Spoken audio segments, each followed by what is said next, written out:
judge anybody. But in interviews it is asked that what is different in you, so that we should select you from others. So at that point we have to judge everybody. So. No. When it is said, do not judge, all that it means is, do not judge from your notions, from the past. Otherwise, instantaneously, the act of judgment, the act of discretion is always going on. What does it mean to judge or not to judge? What it means is, do not carry images or notions about anybody. Know the situation as it is right now. That's all that it means, to not to judge. If right now you are saying something wonderful, oh, it's wonderful. But I'll not call you wonderful because you were saying something wonderful 2 months back. Are you getting it? I'll not carry over something from the past. If right now, yesterday you might have misbehaved. But if right now you are attentive, then you are wonderful. I will not carry the image that, oh, she misbehaved yesterday, so she is a rascal. No. That is what it means to say, do not judge. It means live in the moment. Do not carry over your notions from here and there. Okay. Interviews.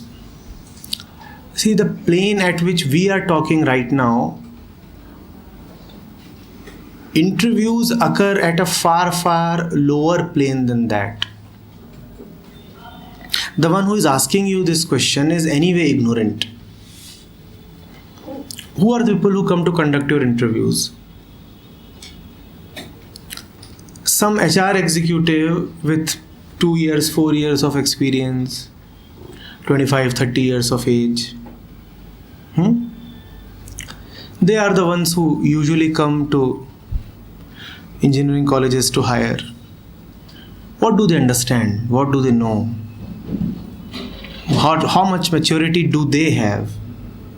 When 50-year-olds do not have maturity, how can a 30-year-old have maturity? Maturity anyway does not come with years. That which gives maturity, they never entered.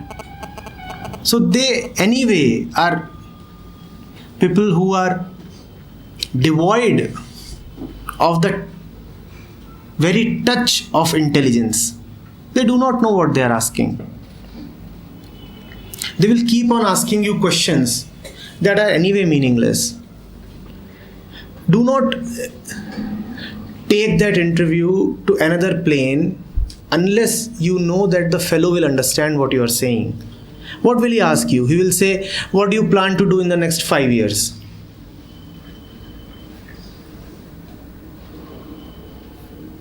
Now it's a stupid question. But it is always asked. It's a very, very stupid question. Anybody who is asking this question can only have an IQ of 4.2. But regularly asked, what are you proud of? Sir, why should I be proud of anything? What do you want to change about yourself? Don't I have anything better to do? But these are the questions that are asked in HR rounds.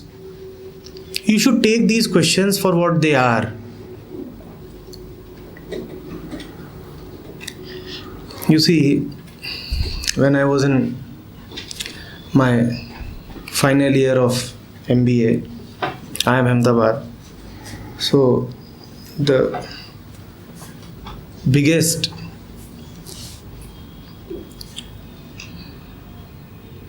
pharma company in the world, they were coming for lateral hiring. Lateral hiring means hiring for senior positions. So they came to the campus and they shortlisted only a very few people. I was shortlisted. And the interview was scheduled in the night. If I remember correctly, it was 26th or 27th January. 30th of January was a particular play that I was directing and acting in. So the interview must have been on the 27th.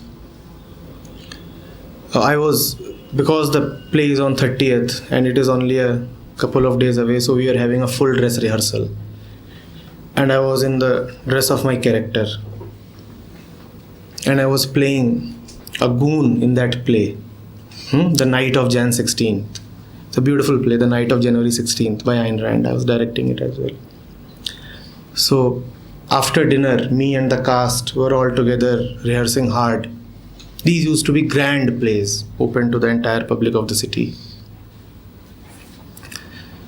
So, and my nickname in the campus was Ravan. So somebody comes running, Ravan, तेरा interview है, तुझे पता नहीं क्या कर रहा है. मैं रिहर्सल करा रहा हूँ, 2 दिन के बाद इंटरव्यू अभी देने नहीं आऊँगा मैं.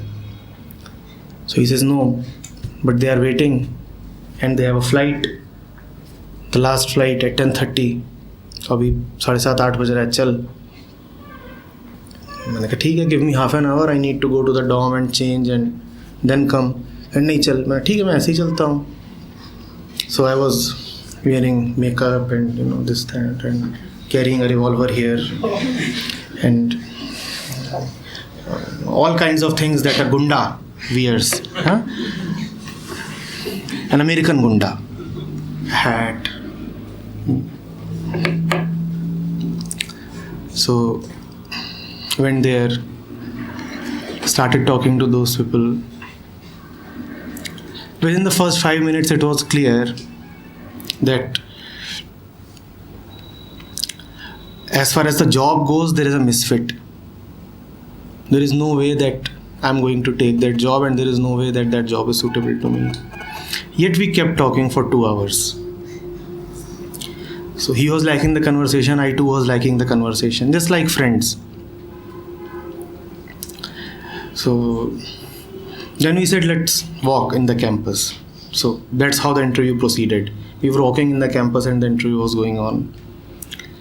So they missed their flight. Then they said that it is certain that, our job is not for you. So this much you have understood by now. That I understood in the first 5 minutes only, that your job is not for me. They said, but there is another message we want to give you. We said, what? They said, we want to tell you that no corporate job is for you. I said, I want to give the same message to you. You too are stuck in this job. Not only is any corporate job not for me, no corporate job is for anybody. They said, yes, we wanted to say that if you come here, then you will not find it good. I go, don't you see you are also not finding it good? So just as you are telling me that I should not come, and that was a very friendly discussion, I said that you should also resign quickly from this job. So, if it's an honest interview, it will go like this. You will be able to tell them that why are you stuck here in this company? Why are you stuck here in this company? Who is the fellow who is coming to hire you? Who is the fellow who is asking you that how do I know that you will be stable in my company? You see, a fellow from ICICI Bank came to interview us for our summer training. And when he was interviewing us for the summer training, he was placing great emphasis on the aspect of loyalty and stability. And he said, we hire only those people who want to make a long career with us and rise to leadership positions. And it was so impressive. Wow. And this fellow came again to hire at the end of the program. Do you know when is the summer training? After the first year. And at the end of the second year is the final placement. So this fellow came again to hire in the final placement for Standard Chartered Bank.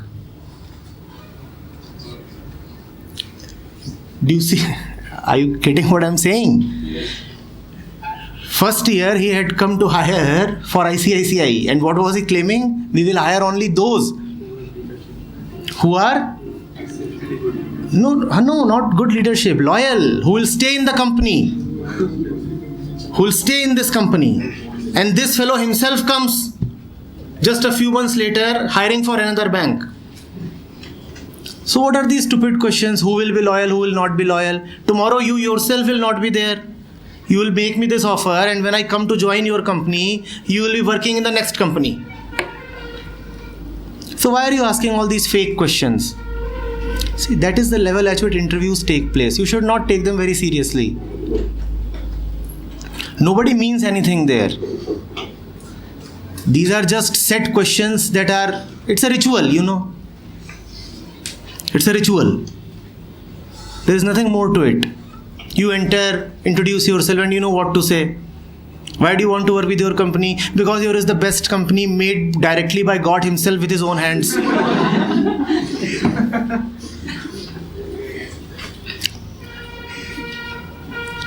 If you have to choose between our company and that other great company, which one will you choose?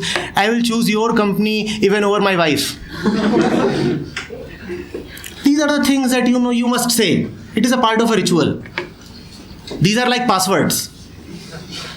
You have to enter passwords so as to, enter that place. So these are passwords. Nothing else.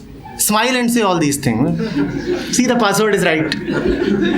This is what you wanted to hear. This is what I have told you. Is there anything else that you have the guts to hear? Do you have the guts to hear the truth if I say that? I had the guts. So what happened? I had an exceptionally good CV. IITN, qualified civil services, NTSC scholar, board topper, everything that can be there under the sun. Sports, dramatics, debating, whatever you can talk of. And I used to be decently good looking as well. I did have hair. And I was thin. And I was a little athletic. So everything was alright. So they would shortlist me. And then they would regret, why did we shortlist him? 17 interviews continuously on the trot. They would reject. Because I would say that I will not say what you want to hear. I will say what I want to say. You want to reject me? Wonderful. That is why I have come to this place. Because there is a guarantee that even if you reject me, there is another company waiting. So I don't bother about you.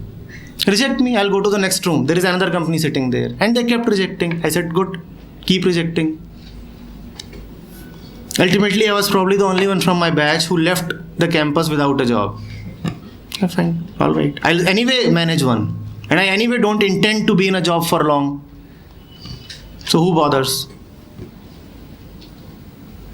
So interviews and all these are very surreal, very artificial occasions. An interview is not a place of worship.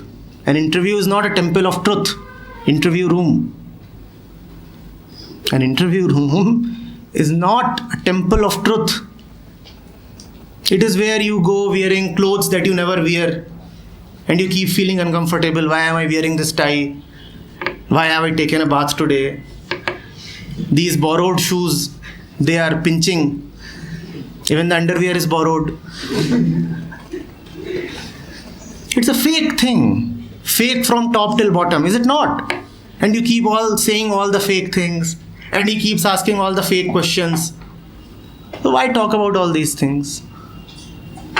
There's nothing in it. What can you do?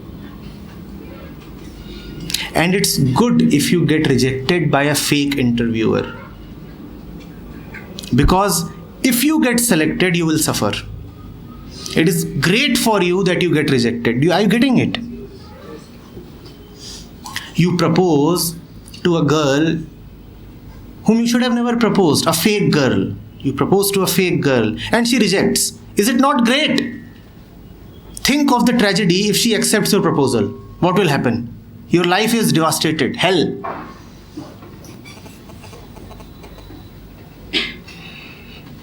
Never be afraid of the truth.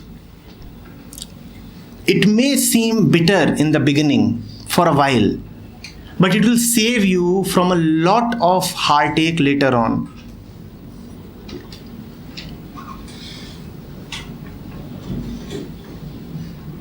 Had I taken that job, think what might have happened. Advait would never have been there. No HIDP. Saturdays free. No Samvaads.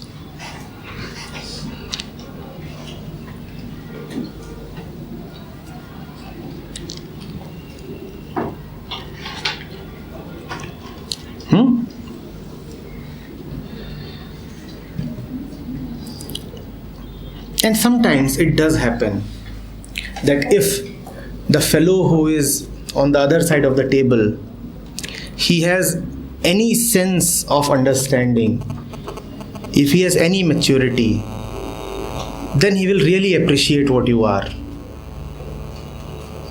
Then it's worth it. Then you can go there, then you can join there. But just don't sell yourself off.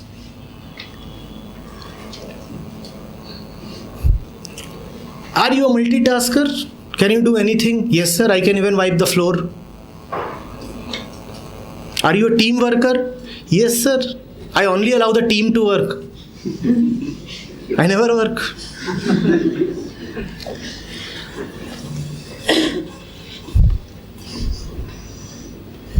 What can you give for this job? Sir, I can give my right hand for this job.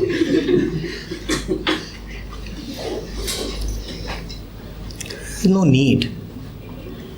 No need. Remain authentic and don't take all these things very seriously. You will not die of starvation.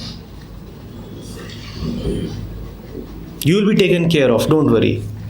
If you can be born without your approval, then you can be fed without your approval. There is a larger agency that is taking care of things. Don't worry. You will not die of starvation. The one who is giving you the power to speak the truth, he will also give you bread and butter. Don't worry. Nobody ever suffered because of the truth. Nobody.